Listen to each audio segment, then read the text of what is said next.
Bien le bonjour tout le monde, j'espère que vous allez bien. Je sens qu'une grosse partie de la communauté Shiba est actuellement en train de stresser, enfin du moins dans un état de stress, parce que je comprends, on est dans le rouge depuis plusieurs jours, voire même plusieurs semaines, et ça fait peur, comme je l'ai déjà dit, ça fait peur, surtout pour les débutants. Alors dans cette vidéo, je vais essayer de vous rassurer, puisque je reçois énormément de messages, que ce soit sur mon canal Telegram ou que ce soit sur Instagram. Beaucoup de gens me posent des questions. Marc, est-ce que c'est le moment d'acheter? Est-ce que c'est le moment de vendre? Est-ce que ça va remonter? Bref, un tas de questions. Moi, pour ma part, je maintiens mes positions, enfin toutes mes positions, je maintiens, je hold, hein, comme je l'ai déjà dit.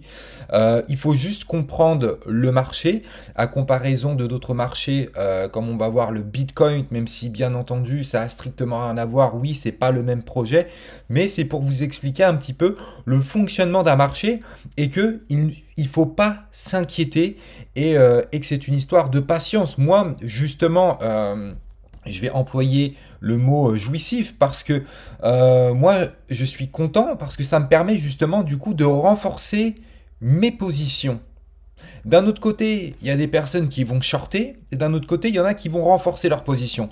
Moi, je spécule pas sur les crypto-monnaies. Ça, c'est une chose qu'il faut savoir. J'achète pas, je revends, j'achète pas et je revends. Moi, je fais pas ça tous les jours. J'achète et je renforce mes positions et je vends effectivement si j'atteins un certain objectif. Voilà. Donc là pour l'instant, en l'occurrence pour le Shiba, j'ai acheté, je rachète et je maintiens et je suis absolument pas inquiet et je vais vous expliquer pourquoi. Souvenez-vous, donc là on va se mettre sur TradingView. Donc bande de Bollinger, je vous ai déjà expliqué, hein, et le RSI. Là on se dirige vers les 30. On se dirige vers les 30. Pourquoi? Parce que je vous ai déjà expliqué comment fonctionnait le RSI. Quand on touche les 30, tôt ou tard, on va chercher les 70. Tôt ou tard. Et quand on va chercher les 70, tôt ou tard, on va chercher les 30. Donc là, pour moi, ce qui va se passer concrètement, c'est qu'on va aller chercher les 4,03000. Voilà, moi je pense qu'on va aller chercher cette zone-là, clairement. Et quand on aura éventuellement touché les 30, voire cassé bien en dessous, et bien justement, ça va rebondir. Voilà pourquoi, moi, je renforce mes positions. Maintenant, effectivement, quand on voit ça chute, ça fait peur. Enfin, tout le monde se pose la question.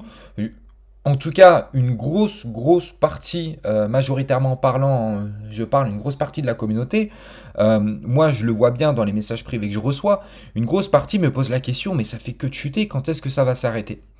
Maintenant, on va y venir. Le Bitcoin. Voilà. Donc là, vous allez me dire, mais pourquoi tu regardes le Bitcoin? C'est pas comparable, c'est un autre projet. Merci, je sais. Mais ce que je vais vous montrer, c'est au niveau du graphique. Dites-vous bien que si vous avez acheté le 31 mars 2017, un Bitcoin à 1000 dollars. Ici, il monte. Waouh, on est à 14 000, plus-value de ouf, etc. Mais on hold nos positions. On maintient les positions. On maintient puisque l'objectif est bien plus haut. Et là, boum, ça chute. Là, on est dans le même cas de figure où on est en train de où vous êtes en train de vous poser des questions. Oh là là, c'est-à-dire, j'ai acheté le Bitcoin, on est à 15 000. Maintenant, on est à 11 000. Maintenant, on est à 9 000. Maintenant, on est à 7 000. Mais quand est-ce que ça s'arrête, quoi? Clairement, quand est-ce que ça s'arrête? Ensuite, on a un léger rebond à 9 000. Mais de là à là, on est sur une tendance baissière. On est sur une tendance baissière. D'accord? Donc, du 19 décembre 2017 au 7 décembre 2018, soit l'intervalle d'un an, on est sur une tendance baissière. Nous sommes sur une tendance baissière. Là, vous avez le graphique sous les yeux. Donc, vous voyez qu'il y a des rebonds. Moi, comment je vous explique les choses, j'essaie de faire le moins de blabla possible, mais d'être le plus pertinent, tout en essayant d'être le plus clair, le plus compréhensible possible. Donc, là, sur un intervalle d'un an, on est sur une tendance baissière. Il y a des rebonds, ok, un rebond, ok, deux rebonds, ok, trois rebonds, mais ça n'empêche que ça pique. On passe quand même pour ceux qui ont acheté ici à 1000 dollars, à 1000 euros, pardon, on a une plus-value qui va jusqu'à 16 000. Enfin, un Bitcoin qui va jusqu'à 16 000, pardon, parce que la plus-value dépend de combien vous avez investi.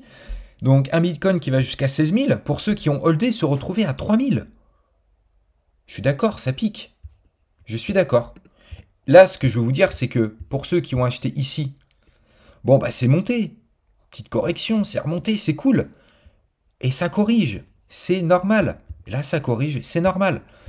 Et résultat des courses. Moi, le plus important, c'est ce que je veux vous faire comprendre, c'est ça dans le fond. Résultat des courses, on en est où sur le Bitcoin? Alors oui, le projet s'est développé différemment, vous allez me le dire, blabla, oui, ça c'est pas du tout le même projet. Mais j'essaie de vous faire comprendre, à titre de comparaison, que ce qui se passe sur les marchés, que ce soit le SHIB, ou que ce soit l'Ethereum ou le Bitcoin, c'est normal. On ne peut pas monter en flèche dans l'espace tout de suite, c'est pas possible. C'est pas comme ça que ça marche. Donc soit on est patient, et on hold et on renforce les positions, moi c'est mon cas de figure, soit on spécule, on achète et on vend, on spécule, soit on fait rien du tout. Mais il faut pas s'inquiéter. Voilà, faut pas s'inquiéter. Quelqu'un qui l'a acheté ici voit que c'est monté, voit que ça redescend, boum, ça remonte. Là, on voit clairement que ça rechute. On voit que ça remonte. Enfin, une personne va se dire, mais c'est quand que ça va péter? Ça n'arrête pas, quoi. Ça monte. J'ai un plus haut niveau à 16 000. Et là, oh là là, 3 000. Bon, allez, cool. Hop, on y recroit, on fait 10 000. 10 000 pour se retrouver finalement à 4 700. Et pour ensuite, et ben un jour, pour X ou Y raison, voilà, hop, ça reprend 30 000. Donc on achète ici. Et ça chute, tout le monde commence à paniquer, 26 000. Et pour quelqu'un qui a maintenu sa position, il se retrouve à 50 000. Où est-ce que je veux vous dire ou pas? On se retrouve à 50 000 et là on se dit, oh là là, ça tombe et ça retombe à 26 000. Mais résultat des courses, on en est où maintenant? On en est où? C'est ça la question. Résultat des courses, on a eu un pic à 60 000. Voilà, tout simplement. C'est comme ça que les marchés fonctionnent. Donc voilà l'équipe, moi c'est ce que je voulais vous faire comprendre. Sur ce, on a une capitalisation boursière qui est à la baisse, un volume d'échange en 24 heures qui est à la hausse.